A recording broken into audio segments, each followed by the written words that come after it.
Salut à tous, j'espère que vous allez bien, merci de suivre ce journal de progression. J'ai appris à rentrer boneless frontside big spin.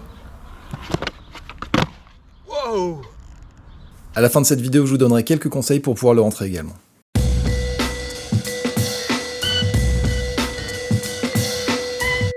Alors boneless frontside big spin, c'est un boneless 180 avec la planche qui va continuer sa rotation sur un tour complet.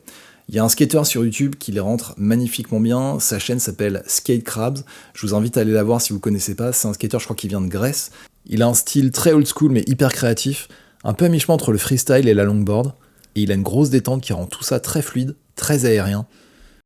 Et c'est quand j'ai vu ces boneless big spin que j'ai voulu travailler cette figure parce que j'ai trouvé ça vraiment super stylé. Ça me semblait être à ma portée, mais je savais que ce serait quand même difficile parce que je suis pas très à l'aise sur les boneless, moi je suis très lourd et je manque de souplesse, or il faut beaucoup de souplesse pour les boneless. Je vais vous montrer ma phase d'apprentissage et à la fin de la vidéo je vous donnerai quelques conseils pour pouvoir y arriver aussi.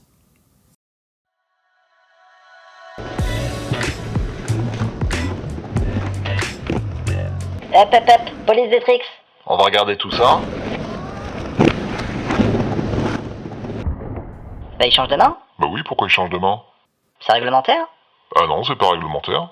Alors oui, il faut que je précise quelque chose. Le seul boneless que j'arrivais à rentrer jusqu'alors, c'était boneless 181, mais je l'ai toujours fait de manière pas du tout conventionnelle. J'ai pris l'habitude de le popper en grabant en indie, ça c'est normal, mais une fois en l'air, je change de main et je vais graber le nose pour pouvoir replaquer. Je crois que je suis le seul skater au monde à faire un truc aussi bizarre. En fait, ça date de quand j'étais gamin, la première figure que j'ai appris c'était le caveman, c'était ma figure préférée, j'en faisais tout le temps, et donc c'était très naturel pour moi d'attraper la planche avec la main avant sur le nose.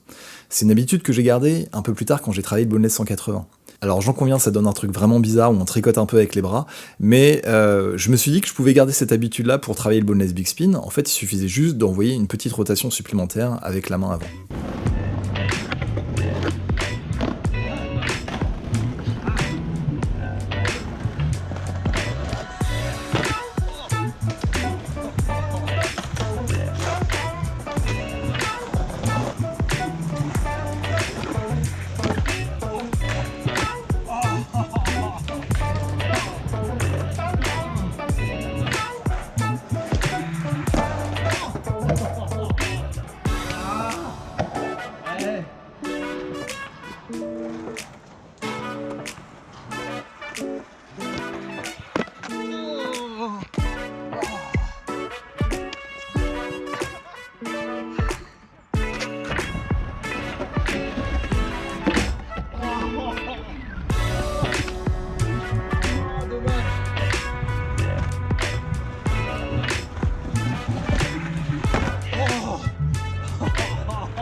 C'est pas vrai.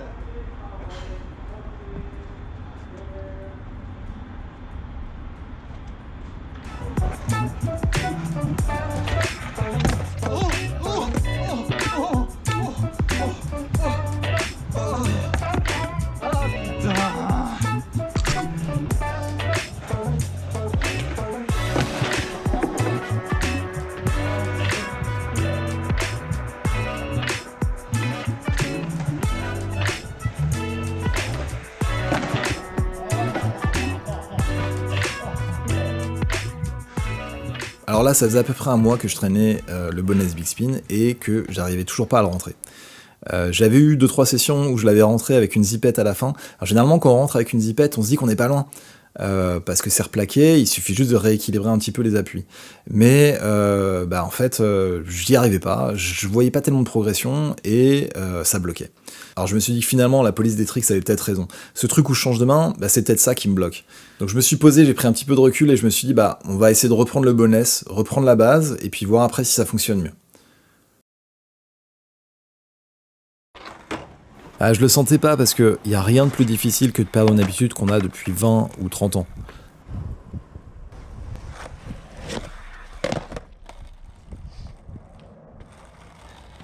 Et puis finalement, il m'aura fallu qu'une seule session pour rentrer un vrai boneless 180. Comme quoi, on peut tout réapprendre. Ben voilà, il est rentré lui. Putain. J'ai continué de bosser le boneless 180 sur quelques sessions jusqu'à ce que ça devienne un peu plus naturel, et je me suis remis sur le boneless big spin.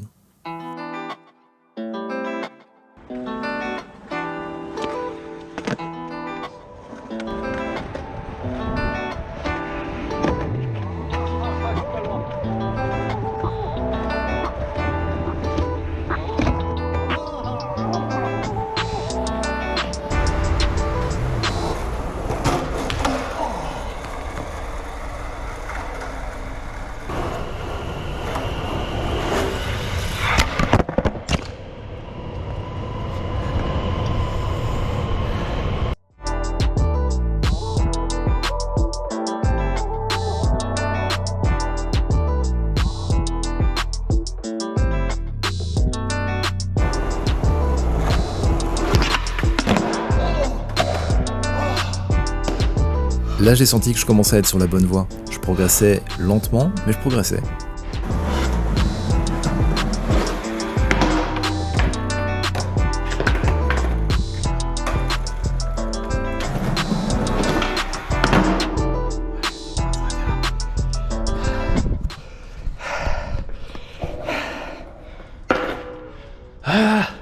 J'en ai rentré un que j'ai pas filmé. Donc c'est possible, je vais y arriver, je vais le filmer. Malheureusement, sur la session d'après, ça n'a absolument rien donné. Pire, j'ai eu l'impression de régresser.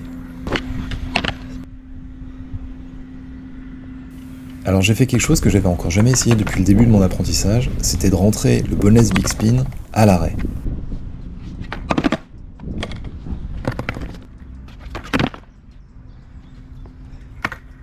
Et ça a marché, ça m'a même paru relativement simple. Je savais que si c'était faisable à l'arrêt, c'était aussi faisable en roulant, donc ça m'a bien remotivé pour les sessions suivantes.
Bon là ça y est, je pouvais enfin me dire que je l'avais. Bon alors il est pas first try, mais c'est pas trop mal quand même. Bon évidemment je vais pas me comparer à Skate Crabs, ça sert à rien, ce serait comme comparer un éléphant avec un chat. C'est normal d'avoir des objectifs, mais il faut aussi reconnaître et accepter ses propres limites avec bienveillance. Et plutôt que de voir le chemin qui me reste à parcourir pour faire ça, je préfère voir le chemin que j'ai parcouru depuis que j'ai commencé à travailler ce tricks et en être fier, même si ça mérite pas la couverture de Sugar.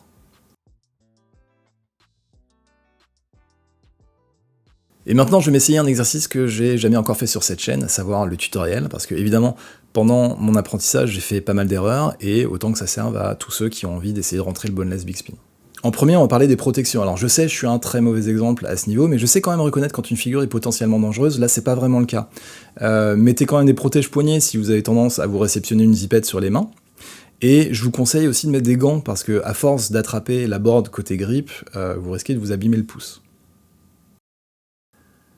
Le prérequis évidemment pour le boneless big spin, c'est d'avoir déjà le boneless 180, et si possible, sans tricoter avec les bras comme j'avais l'habitude de faire. Donc si vous êtes à l'aise sur le boneless 180, pour le boneless big spin, la position des pieds va être sensiblement la même si j'ai tendance un petit peu à reculer le pied avant. Et maintenant le conseil le plus important, ça va être de serrer très fort avec la main quand on décolle. Comme on n'a pas de board control avec les pieds, il va falloir stabiliser la planche avec la main qui grabe. Et pour ça, il faut serrer bien fort. Parce que si vous avez une préhension un peu molle, la planche va partir en flip à coup sûr. Au mieux, vous replaquez sur un demi-flip. Au pire, ça va être une tranche. Au moment de popper, alors là c'est classique, on envoie le regard et les épaules vers la direction souhaitée et le reste du corps va suivre. On pose le pied avant à terre, bien ouvert vers l'extérieur. Même si c'est la main qui va faire décoller la planche, c'est quand même important de faire claquer le tail, comme pour un ollie. Si vous ne faites pas claquer le tail, ça va faire comme un espèce de early grab et ça va pas tellement décoller. Au début, n'hésitez pas à le travailler sur place, sans rouler, ça va justement vous permettre de vous concentrer sur la main et sur la rotation de la board. Et puis quand vous serez un peu plus à l'aise, vous commencerez à rouler, au début très lentement, et puis après de plus en plus vite.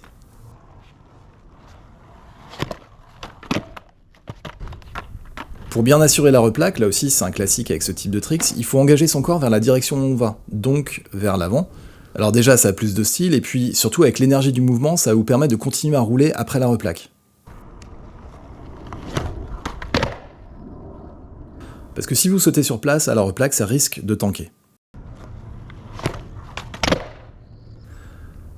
Ça, c'est sûrement ce qui est le plus difficile à faire parce que ça touche à l'aspect engagement du tricks. Et là, comme c'est dans la tête, ça peut bloquer. Gardez en tête que si jamais vous faites une zipette, elle sera pas méchante parce que vous serez déjà très très bas à la replaque. Voilà pour le bonus Big Spin, en espérant que ces conseils auront pu vous être utiles. Sachez qu'il existe d'autres variations, notamment une où on vient graber la planche en SAD, donc derrière et entre les jambes. Ça permet de venir accompagner la rotation de la board jusqu'au bout et donc d'avoir un meilleur contrôle de la board. J'ai essayé de le bosser aussi, mais c'était vraiment pas naturel pour moi. Je pense que c'est surtout une question de feeling et aussi de souplesse. Merci d'avoir suivi cette vidéo jusqu'au bout. Promis, la prochaine fois, je vais essayer de faire plus court, mais c'est pas sûr que j'y arrive parce que je vais vous parler d'une autre figure que j'adore et que j'ai aussi découvert sur la chaîne de Skate Crabs, le Foot Plant Sal Flip. Ciao!